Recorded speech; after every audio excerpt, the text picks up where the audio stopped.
You crazy woman! How dare you? You want to burn my house down? Grace was once known as the sunshine of the community. Her laughter rang out like silver bells. Children would pause their games just to listen to her voice, and at festivals she danced so joyfully that the entire crowd turned to watch her swelling rapper. Her parents had advised her to be careful when choosing a husband, but when Samuel came courting, Grace's heart was won by his broad shoulders, confident words, and promises of a good life. Her father was pleased because Samuel owned 3 fertile plots of land and even a house with glass windows, a sign of wealth in the village. A strong man needs a good wife to complete him, her father had said. And so Grace married Samuel in a lavish 3-day ceremony filled with drums, laughter, and palm wine. At first, life seemed good. Grace swept Samuel's fine house, planted flowers in the yard, and smiled proudly as his wife. But slowly, like gathering storm clouds, her joy began to fade. It started with small complaints. Samuel grumbled about salty soup or untidy floors. When Grace tried to explain herself, he scolded her for talking back. Soon, his words became sharper, his voice louder, and his hand followed. The first slap stunned Grace into silence. Samuel apologized, saying he was just tired and angry from work. Grace forgave him, believing she was at fault. But apologies grew scarce, and the blows came off-tone. A slap for burning yam, a shove for speaking with a neighbor, a harder strike if she cried too loudly. Grace began to move carefully through life, watching Samuel's moods like a sailor reading storm clouds.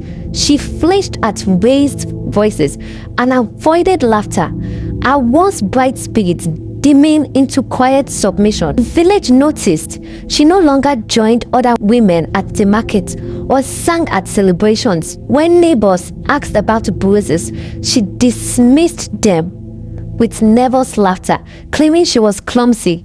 Older women whispered, "Marriage changes people. Grace has become too quiet." But the ancestors saw everything. In the old ways, it was believed that the spirits of the dead washed over the living, restoring balance when cruelty disrupted harmony, and Samuel's cruelty stirred them to action. At first, the signs were subtle. His yam harvest rotted in the ground, while neighbors' crops flourished. He blamed the weather.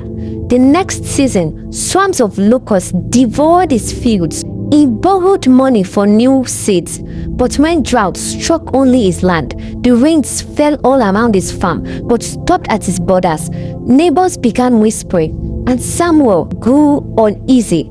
The misfortune spread. His tools broke suddenly. His roof leaked only in the bedroom, where Grace lay sleepless, and his body weakened. Meanwhile, Grace quietly grew stronger.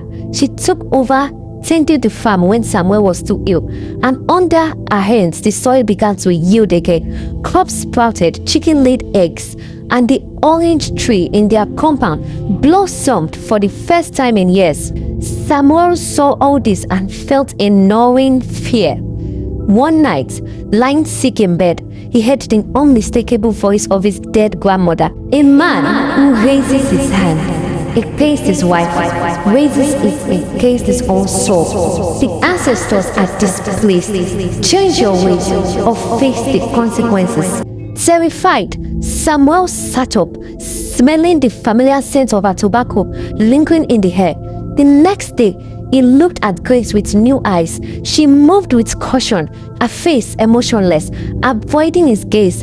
The woman who once laughed and sang now drifted around the house like a ghost. At dinner, Samuel found himself unable to eat for the shame of all the meals he had ruined with anger. Quietly, he said, "Grace, the food is good." "Thank you," she blinked in shock. That night, he admitted haltingly that he had been cruel and wanted to change. Grace whispered, "I don't know if I remember how not to be afraid of you." Those words cut him deeply. He knew he would have to earn her trust again. It was not easy. Grace remained cautious, flinching at sudden movements, but Samuel forced himself to hold back his temper, to thank her for meals, to ask her opinions, and to listen when she made mistakes. He remembered his grandmother's warning and kept his anger in check. Little by little, Grace began to heal. The first time she laughed, truly laughed, was over a silly story about a hen chasing their rooster. Samuel listened, smiling with her, feeling hope for the first time in months. Slowly, as songs returned, she danced at celebrations again, and her laughter fueled their hope. As Samuel softened, his fortunes changed, his health improved, his crops grew strong again, and his tools stopped breaking. The ancestors, satisfied with his repentance, lifted the curse.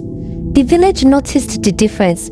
People whispered with amazement, "Samuel helps Grace carry water now. He thanks her for meals." Grace is smiling again.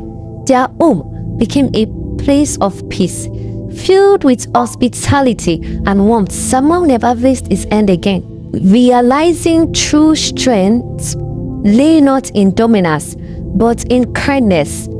Grace, restored to joy, filled their compound with life once more. Years later, elders told their story to young couples as a lesson. Love without kindness is no love at all.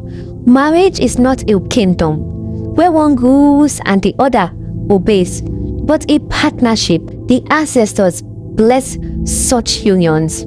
And so, under the watch of the ancestors, Samuel and Grace rebuilt their marriage not as master and servant, but as equals working side by side. Please, if you know you enjoyed this story, do well to follow and subscribe to the channel for more interesting stories.